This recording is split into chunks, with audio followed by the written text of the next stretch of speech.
Hoy vamos a ver lo que respecta al tema del proceso de esclavitud, ¿sí?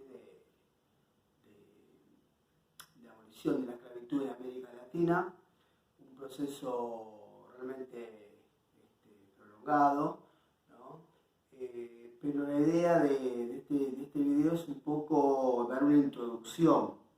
Si bien nosotros vamos a ingresar puntualmente a lo que es final del siglo XVIII y el siglo XIX, claramente. La idea también es, bueno, presentar así a muy grande rasgo esos inicios o esas características, mejor dicho, del proceso de esclavitud hacia América Latina. Bueno, primero decir que entre mediados del siglo XVI y hasta la abolición total en 1888 en Brasil, que es el último país que termina de abolir la esclavitud en América Latina, más de 14 millones de personas fueron arrancadas de sus comunidades y principalmente de África Occidental y del Golfo de Guinea. Son los dos lugares, las dos regiones dentro del continente africano que más se lleva adelante este tipo de práctica. Decíamos, fueron arrancados de sus comunidades para ser deportados en las colonias europeas, en el Caribe y en Brasil, ¿no? en la costa brasileña. Esa esclavitud, también llamado ganado negro, fue la que permitió roturar y cultivar las tierras vírgenes del Caribe, en la parte de las Antillas. Recordemos de que la zona de las Antillas, luego de haberse exterminado, que los europeos hayan exterminado las comunidades nativas, los indios de las Antillas, no quedaba mano de obra para explotar y terminó siendo esa esclavitud. Esos esclavos también, fue la esclavitud también la que impulsó lo que podríamos llamar la primera agricultura de exportación, que es el azúcar, pero no solo el azúcar, sino que también en esos tiempos el tabaco y el algodón comienzan a ser productos que se exportan desde América hacia Europa y que es, sin ninguna duda, impulsado por la mano de obra esclava. Las plantaciones, digamos, las plantaciones trabajadas por esclavos lo que hicieron es crecer el volumen del comercio internacional, ¿sí?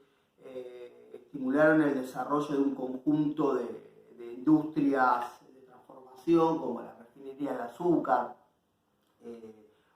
o incluso la fábrica de tejido de algodón, por ejemplo. Y al mismo tiempo también, al crecer ese volumen comercial, lo que permitió fue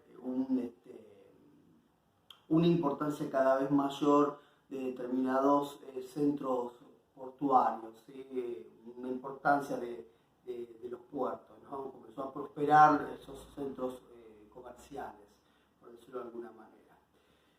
Entonces lo que se termina dando es una especie de lo que se conoce como tráfico triangular, ¿sí?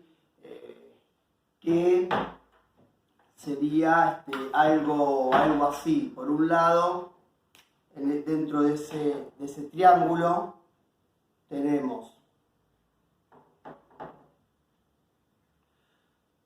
la Europa que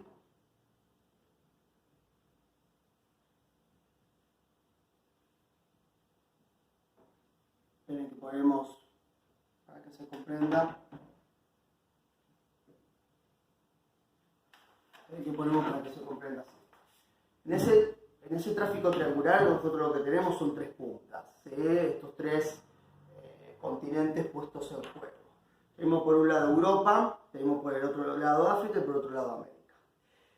Europa lo que hacía era llevar la quincalla que sería la billutería, los espejos, todo lo que tiene que ver con tejidos o productos de seda y demás, lo llevaba para África. ¿Para África para qué? Bueno, para África para poder intercambiarlo por esclavos, ¿sí?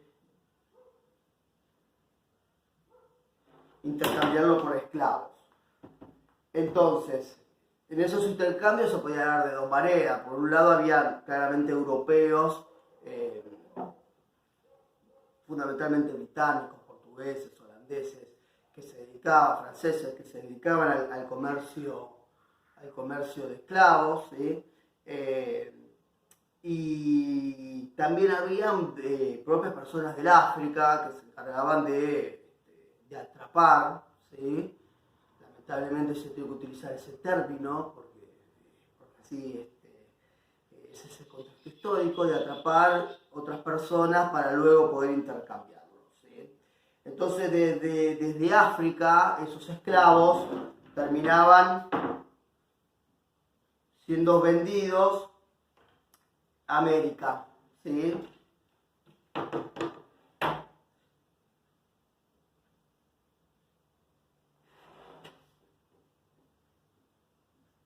Terminan siendo vendidos a América y desde América terminan siendo vendidos a América para que, bueno, para poder trabajar la tierra aquí.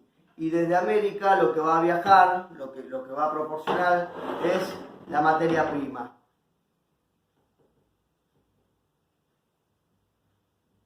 Esto es lo que nosotros conocemos como el tráfico triangular, ¿sí? Europa proporcionaba estos artículos de lujo para esta época, ¿sí? A África para intercambiar por esclavos.